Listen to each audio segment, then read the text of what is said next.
ก็ได้แล้วครับเดี๋ยวเรียนจะกลับเข้ามาอีกรอบหนึ่งนะครับ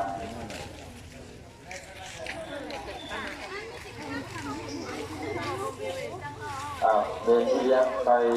ดูที่เป็นป่าแล้วนะลูกเอาไปดูเลยเอารถเข็นไปใส่เลยรถเข็นไปใส่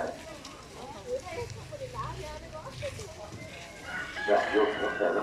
นใหม่นะรถเข็นใหม่ไปดูลูกนะครับ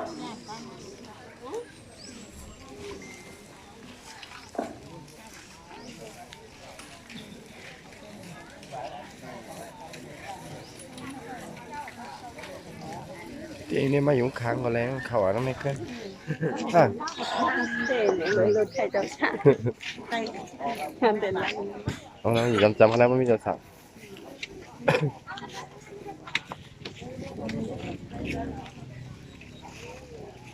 งา